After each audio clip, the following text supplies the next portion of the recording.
le même jour. Et malheureusement, je ne sais pas dire heureusement, malheureusement, la première était le soir, la deuxième c'était la nuit. Et j'étais avec mon fils Aaron et un autre. Ils avaient pitié de moi parce que c'était quand même une assez grande église. Quand j'étais en train de prêcher, c'était vraiment avec le tol comme ça.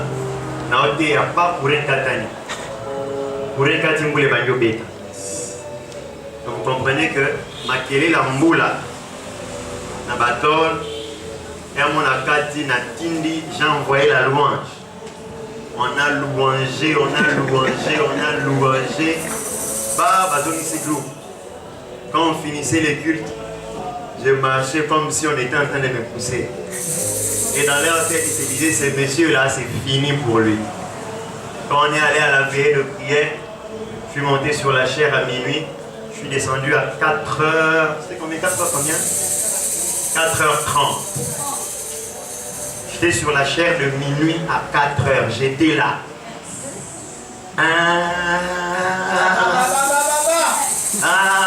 Justin.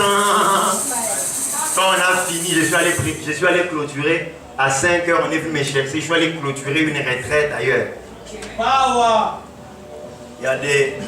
Il y a des choses comme ça, des histoires qu'il y a vécues. Donc, qui connaît Gizmo? Vous connaissez pas Gizmo? Super beau. On faisait à des moments quand on se fatigue, Ramanda, les batteries se rechargent et puis on est fort. Amen. C'est vrai, j'étais un peu souffrant, mais je suis fort. Et cet après-midi, j'ai un sentiment mélangé, mitigé, parce que je me demande pourquoi tu m'as fait ça après. C'est il n'y a pas très longtemps que je me suis rendu compte que c'est moi qui étais en train de clôturer la retraite. Après que tout le monde ait prêché, je dis, mais on a tout dit, qu'est-ce que je viens encore dire? C'est une grande responsabilité, mais aussi un grand honneur, une grande fierté. Que le Seigneur soit loué. Je bénis la vie des hommes de Dieu. Que le Seigneur vous bénisse. Et l'autre, je suis content de te voir. Teddy, Dieu te bénisse. Amen. Bonne fête de Pâques. Merci. Vous savez, on peut avoir des... Comment dire?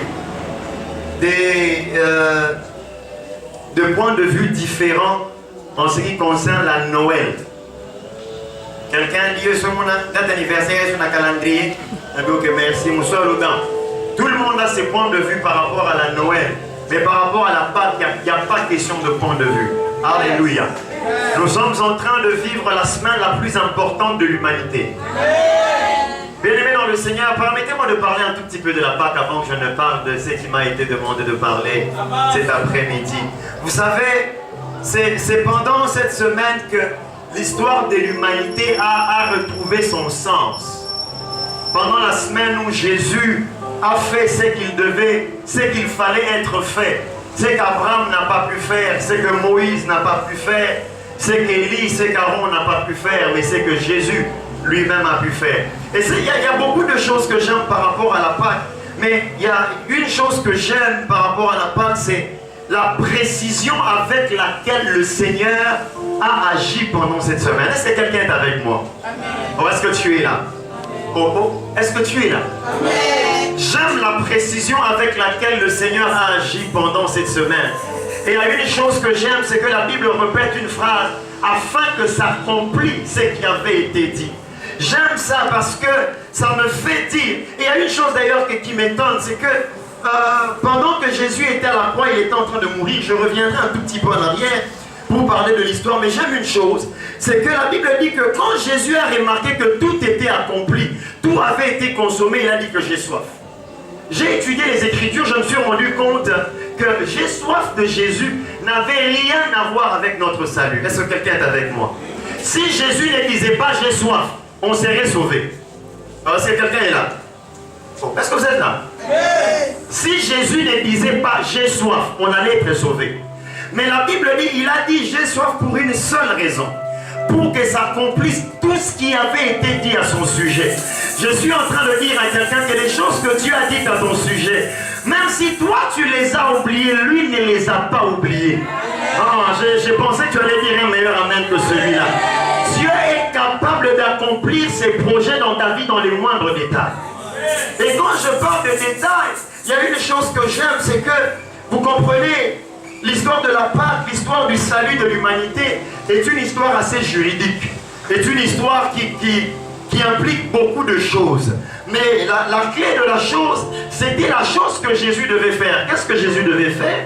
Jésus devait offrir un sacrifice. Quelqu'un dit après moi un sacrifice.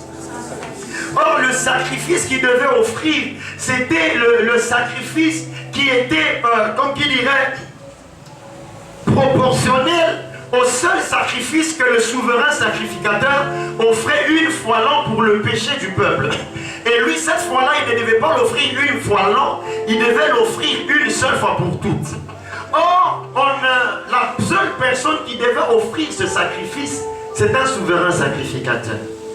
Or, on ne pouvait pas avoir deux souverains sacrificateurs. À ce poste-là, on ne pouvait pas avoir deux souverains sacrificateurs au même niveau, à la même période. Or, Jésus ne pouvait pas entrer dans les lieux très saints juste comme sacrificateur, parce que lui a été appelé comme souverain sacrificateur. Cette fois-là, pas comme descendant de Lévi, mais de la descendance ou selon l'ordre de Melchisédek. Et ce que j'aime, c'est quoi? Je suis en train de parler de petites précisions qu'il y a autour de la Pâque. Ce n'est pas ce dont je parle ce soir, cet après-midi, mais je veux qu'après ce temps, que tu puisses mieux acclamer le Seigneur, parce que je vais te dire deux, trois choses qui vont faire à ce qu'on acclame Jésus les ressuscités. Et ce que j'aime, c'est que pendant qu'on est en train de le juger, Bazo Sambisaye et tout, on l'emmène devant Caïphe. Vous connaissez Caïphe? Caïphe, c'était lui le souverain sacrificateur à l'époque. Or, on ne pouvait pas avoir deux souverains sacrificateurs à la même époque. Et il ne pouvait pas entrer dans les lieux très saints, offrir ses sacrifices, sans qu'il ne puisse être le souverain sacrificateur. Et ce que j'aime, c'est que quand il arrive devant Caïphe, Caïphe lui pose la question s'il était le Fils de Dieu. Jésus lui dit, oui, tu l'as dit. Et ce qui arrive, c'est quoi? Quand j'étais en train de méditer sur ça, je me suis rendu compte que c'est un tout petit peu ce dont je veux parler cet après-midi. Quand Jésus dit ça à Caïphe, vous savez ce qui arrive? La Bible dit que Caïphe a fait quoi? Il a déchiré ses vêtements. Or, dans Lévitique, Dieu a expressément interdit aux souverains sacrificateurs de pouvoir déchirer leurs vêtements. Et une autre chose qui arrive, que lorsque un sacrificateur ou un souverain sacrificateur enlève ses habits sacerdotaux en face d'un autre sacrificateur, le seul fois où ça arrivait, c'était le fois où ils étaient en train de faire une remise et reprise. Jésus ne pouvait pas entrer sans avoir sur lui le droit d'être souverain sacrificateur. Et Caïphe ne savait pas qu'en face de lui, la personne qui était juste en face, c'était quelqu'un qui était sacrificateur, mais pas de la même lignée que lui, de la lignée de Melchisédek. Or, quand il est en train de se déshabiller en face d'un sacrificateur, en réalité, prophétiquement, il était en train de faire une passation de pouvoir avec l'autre sacrificateur, de sorte que le sacrificateur Jésus soit prêt à emmener les sacrifices Jésus devant le Père.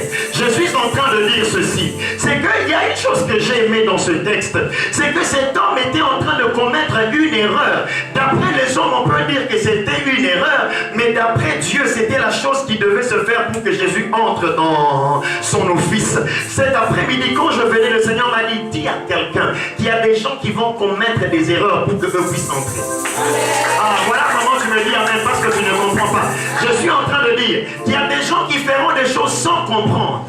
Il y a des gens qui commettront des actes sans comprendre, seulement pour te donner la passe. Et ce que j'aime dans tout ça, ce n'est même pas ça la grande chose. C'est que Jésus est monté à la croix. Après tout ça, il est monté à la croix. Quand il a pris le droit de présenter l'offrande en question, il est allé jusqu'à la croix. Il a emmené son offrande à la croix. Et quand il est arrivé à la croix, lui qui a toujours, depuis toute l'éternité, ça n'a jamais commencé entre lui et le Père. Depuis toute l'éternité, il était là avec le Père, ils habitaient, ils cohabitaient dans une communion parfaite. Il arrive en un instant, il crie, il dit, Père, pourquoi tu m'as abandonné? Parce qu'en un instant, le Seigneur s'était détourné de lui le visage. Oh, le Seigneur a pleuré, parce qu'en réalité, en cet instant-là, le Père ne pouvait pas se détacher de Jésus, parce qu'ils sont un, Jésus l'avait dit. Pourquoi le Père pouvait détourner son regard du Seigneur? Parce qu'en cet instant, Jésus, ce n'était plus lui qui était à la croix, c'était toi et moi qui étions à la croix en réalité. En cet instant-là, ce n'était plus le saint qui était à la croix, c'était le pécheur qui était à la croix. En cet instant, je pouvais voir cet homme qui n'avait jamais péché porter mon péché, porter mon avortement, porter mon impudicité, porter mes masturbations, porter mes pornographies, porter toutes ces choses. Il était à la croix là avec mon avortement, avec ces sangs de ces bébés qui étaient en train de crier. C'était lui qui était à la croix en train de crier, en train de pleurer, mais c'était en réalité moi. Ce soir, j'aimerais dire à quelqu'un, avant que je ne prêche, je veux dire à quelqu'un qu'il est important de pouvoir glorifier Jésus. Ça m'étonne que de temps en temps, tu as besoin qu'on puisse te pousser pour adorer le Seigneur. Parce qu'en réalité, tu ne comprends pas trop ce qui s'est passé à la croix. En réalité, c'était toi et moi qui devions être là, qui devions être là à la croix. C'était toi et moi qui devions nous retrouver là, le regard du Seigneur détourné de nous. Mais c'était Jésus qui est monté là, sans qu'il n'ait fait rien de mal. Cet après-midi, s'il y a personne qui a péché, je vais te demander de te taire. S'il y a quelqu'un qui sait qu'un jour Jésus l'a ramassé dans quelconque péché, c'est à lui que je suis venu parler pendant quelques instants. Parce qu'en réalité, le problème, c'était que quand l'homme a péché, la justice de Dieu était en train de dire mort, mort, mort, mort. Mais en même temps, l'amour de Dieu était en train de dire non, qu'il vive. Et Dieu ne pouvait pas se passer de sa justice, même si son amour était fort. C'est pourquoi Jésus est venu mettre comme un pont entre la justice et l'amour de Dieu. Il était là, il a dit, Seigneur, ta justice dit quoi? Que l'homme meurt. Le voici, il est mort. Alors ton amour voulait quoi? Que l'homme vive. Alors, au travers de moi, il peut vivre. Ce que j'aime avec Jésus, c'est qu'à la croix, les choses ne se sont pas limitées à la croix. Parce que si tout s'arrêtait à la croix, on croirait qu'il était un loser. Tout ne s'est pas arrêté à la croix, il est allé à la tombe. Il est allé jusqu'à la tombe. Le problème, c'est qu'il n'y avait pas que les disciples qu'il avait vus à la tombe, même les militaires, ceux qui l'avaient cloué l'ont accompagné jusqu'à la tombe. Sa mort était attestée. Et même quand sa mort était attestée, ce n'était pas fini. J'aime ce que la Bible dit, que le troisième jour, c'était le dimanche matin. C'était le dimanche matin, les femmes sont arrivées. Pendant qu'elles étaient en train de se demander dans leur cœur, qui va nous tourner la pierre? Elles arrivent, elles trouvent la pierre roulée. Parce qu'en réalité, tout avait déjà été accompli. Qui fera ceci pour nous? Cette question ne peut plus la poser. Parce qu'il y a quelqu'un qui avait déjà tout fait. Et quand elles sont arrivées, les soldats étaient là. Oh mon Dieu. La Bible dit que même les militaires sont allés voir les chefs. Ils leur ont dit qu'il est ressuscité. Mais pour qu'on ne le sache pas, on leur a donné de l'argent. J'aimerais vous dire qu'on peut pour Noël, mais pour la résurrection à Jésus, parce que même les ennemis de Jésus ont attesté que notre Seigneur est ressuscité. Et quand il est ressuscité, la Bible me dit qu'il est allé s'asseoir à la droite du Père. Il a dit que je vais vous préparer une place pour que là où il est, que nous soyons aussi. Et il y a une chose que j'aime, je vous avais dit que le salut, est-ce que quelqu'un est avec moi jusqu'à présent là? Est-ce que tu es encore avec moi? Je t'avais dit que le salut, l'affaire du salut est une affaire juridique.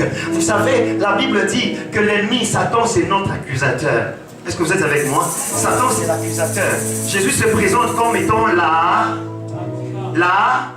l'avocat. Jésus, c'est notre avocat. C'est nous qui sommes les accusés. Et Dieu, lui, c'est les juges. Et la Bible dit que pendant qu'il était à la croix, on ne peut pas accuser quelqu'un sans qu'on ne puisse avoir des preuves de son accusation. On ne peut pas accuser quelqu'un sans qu'on ne puisse établir les preuves de son accusation. Et nous, nos preuves, il y avait des preuves qui subsistaient contre nous. Des preuves que tu avais avorté, des preuves que tu avais trompé, des preuves que tu avais volé, des preuves que tu étais un impudique. Il y avait des preuves subsistant contre toi. La Bible dit qu'à la croix, il a effacé ces choses. Et non seulement il les a effacées, il a établi une nouvelle loi. Or, maintenant qu'il établit notre justification, il doit avoir des preuves de notre justification. Et comme il avait effacé les preuves de notre condamnation, il établit des nouvelles preuves de notre justification. Et c'est que j'aime cette fois-là. Il sait que notre accusateur, c'est Satan, et Satan est un voleur. Jésus savait qu'après qu'il nous ait acquittés, parce que c'était un tribunal, le Père était là, l'avocat était là, Jésus est venu, il a pris notre place, il a pris notre condamnation, il a dit oui c'est vrai, il l'a fait, au lieu de les punir, punissez-moi. Or dans la loi on ne peut pas punir une même faute deux fois. Quelqu'un est avec moi? J'aimerais te dire que ta faute là que tu as commise a déjà eu sa punition à la croix, et la loi interdit qu'on puisse punir une faute deux fois. Quelqu'un est avec moi? Jésus, quand il a pris nos fautes, il l'a porté sur son corps, il est monté à la croix, il a effacé l'acte de notre condamnation, il a établi un nouvel acte. Et ce que j'aime, c'est là où Jésus a gardé l'épreuve de notre justification.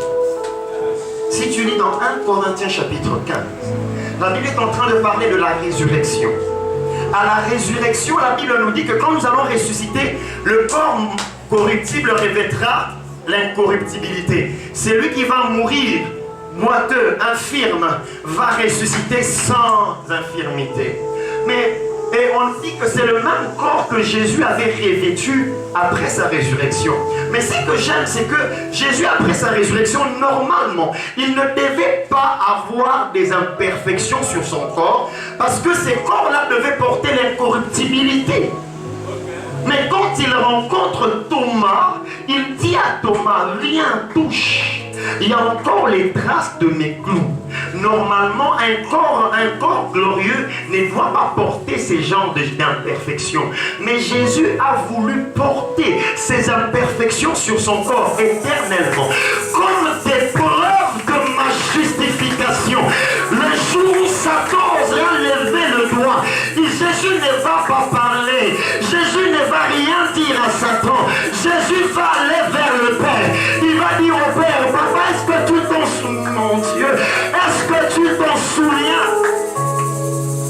Le jour où Satan va dire, non, il est tombé dans les péchés, Jésus va dire, oui, je sais, je ne suis pas content qu'il soit tombé, mais je vais le relever, parce qu'en réalité, c'est pour ça que j'étais à la croix. Écoutez-moi, bien-aimé dans le Seigneur, avant que tu ne naisses, Jésus était déjà mort. C'est-à-dire que les pardons des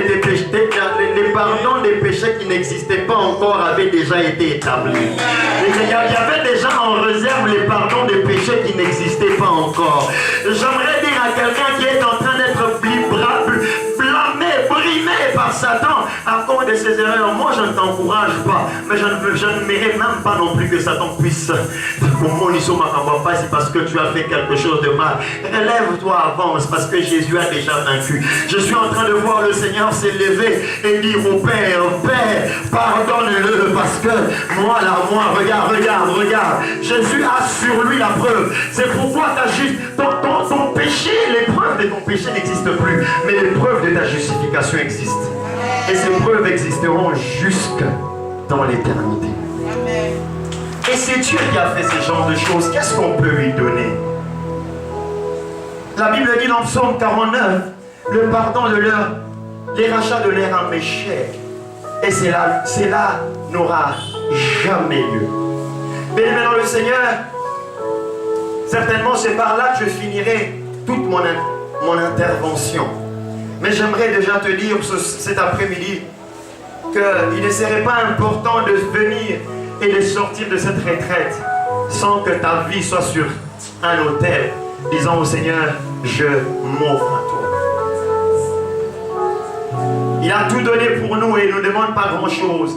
Il nous demande seulement de lui donner notre vie. Et cet après-midi, je peux avoir d'eau, mon frère, s'il te plaît. Pendant quelques temps, nous sommes arrivés à la fin. J'aimerais juste que tu sois fort. La Bible dit que le temps où Jacob devait bénir ses enfants arriva, il a rassemblé toutes ses forces pour les bénir. Je sais que tu es fatigué, ça je le sais. La Bible dit que ceux qui se confient en l'Éternel renouvellent leurs forces. Et je prie que tes forces se renouvellent encore. Vous savez, la Bible dit que quand Jésus était dans le désert pendant 40 jours et 40 nuits, j'aime ce que Luc dit. quand ces jours furent écoulés, il eut faim. C'est-à-dire quoi? Pendant 40 jours et 40 nuits, Jésus n'avait pas faim. Ça peut arriver. C'est ce que la Bible dit. Quand ces jours furent écoulés, il eut faim. Je prie le Seigneur que Dieu te donne une force qui peut te faire prier jusque demain matin. Oh. Quand vous en avez posé vos bonnes de la tête, quand vous en avez posé vos bonnes de la yamba, quand on en fait ça. Bien aimé, c'est possible qu'on reste ici jusqu'au soir. Oh.